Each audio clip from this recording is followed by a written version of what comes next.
भूत प्रेत के किस्से सुनने में बेहद रोमांचक और दिलचस्प लगते हैं। लेकिन क्या हो जब यह किस्से सिर्फ किस्से ना रहकर एक हकीकत की तरह आपके सामने आएं? आज की युवा पीढ़ी भूत और आत्माओं के होने पर विश्वास नहीं करती, लेकिन जिस पर आप विश्वास नहीं करते वह असल में है ही नहीं, यह तो संभव नहीं है ना। आज हम ऐसे ही भूतहा स्थान से आपका परिचय करवाने जा रहे हैं, जिसके बारे में कहा जाता है कि इसका निर्माण स्वयं एक आत्मा ने किया था। जोधपुर राजस्थान स्थित बावड़ियों के किस्से स्थानीय लोगों में बहुत मशहूर हैं। यहाँ पानी की कई बावड़ियाँ हैं, जिनमें से एक के बारे में कहा जाता है कि उसे भूत ने बनवाया था। जोधपुर से लगभग 90 किलोमीटर दूरी पर स्थित रठासी नाम का एक ऐतिहासिक गांव है। मारवाड़ के इतिहास पर नजर डालें तो यह ज्ञात होता है कि जब जोधपुर में रहने वाले राजपूतों की चंपावत शाखा का विभाजन हुआ तो उनमें से अलग हुए एक दल ने कापड़ा गांव में रहना शुरू किया। लेकिन इस स्थान पर रहने वाले युवा राजपूत राजकुमारों ने गांव में साधना करने वाले साधु महात्माओं को परेशान करना शुरू कर दिया। उन राजकुमारों से क्रोधित होकर साधुओं ने उन्हें श्राप दे दिया कि उनके आने वाली पीढ़ी इस गांव में नहीं रह पाएगी। साधुओं के श्राप की बात जब राजकुमारों ने अपने घर में बताई तो सभी भयभीत हो गए और उस गांव को छोड़कर चले गए। इस गांव को छोड़कर वह जिस गांव में रहने के लिए गए उस गांव का नाम है रठासी गांव। यह जोधपुर से लगभग 90 किलोमीटर की दूरी पर स्थित एक ऐतिहासिक गांव है। इस गांव में एक बावड़ी है, जिसके बारे में कहा जाता है कि वह भूतों के सहयोग से बनी है। अर्थात उस बावड़ी को बनाने में भूत प्रेतों ने गांव वालों की सहायता की थी। ठाकुर जयसिंह के महल में स्थित इस बावड़ी को देखने के लिए लोग दूर दूर से आते हैं।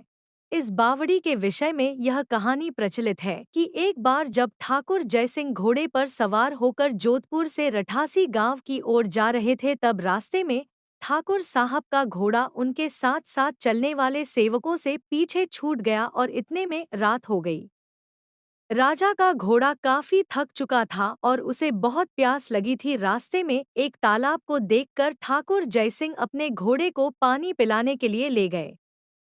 आधी रात का समय था। घोड़ा जैसे ही आगे बढ़ा, राजा को एक आकृति दिखाई दी जिसने धीरे धीरे इंसानी शरीर धारण कर लिया। राजा उसे देखकर डर गया। उस प्रेत ने राजा को कहा कि मुझे प्यास लगी है, लेकिन श्राप के कारण मैं इस कुएं का पानी नहीं पी सकता।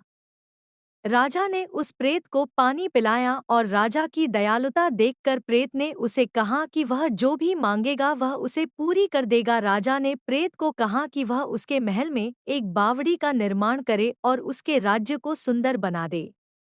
भूत ने राजा के आदेश को स्वीकारते हुए कहा कि वो ये कार्य प्रत्यक्ष रूप से नहीं करेगा, लेकिन दिन भर में जितना भी काम होगा वह रात के समय 100 गुना और बढ़ जाएगा। उस प्रेत ने राजा को यह राज किसी को ना बताने के लिए कहा। इस घटना के 2 दिन बाद ही महल और बावड़ी की इमारतें बनने लगी। रात में पत्थर ठोंकने की रहस्यमय आवाजें आने लगी। दिन प्रतिदिन निर्माण काम तेज गति से बढ़ने लगा, लेकिन रानी के जिद करने पर राजा ने यह राज रानी को बता दिया कि आखिर निर्माण इतनी जल्दी कैसे पूरा होता जा रहा है। लेकिन श्राप के कारण मैं इस कुएं का पानी नहीं पी सकता। राजा ने उस प्रेत को पानी पिलाया और राजा की दयालुता देखकर प्रेत ने उसे कहा कि वह जो भी मांगेगा वह उसे पूरी कर देगा। राजा ने प्रेत को कहा कि वह उसके महल में एक बावड़ी का निर्माण करे और उसके राज्य को सुंदर बना दे। भूत ने राजा के आदेश को स्वीकारते हुए कहा कि वो ये कार्य प्रत्यक्ष रूप से नहीं करेगा, लेकिन दिन भर में जितना भी काम होगा वह रात के समय 100 गुना और बढ़ जाएगा।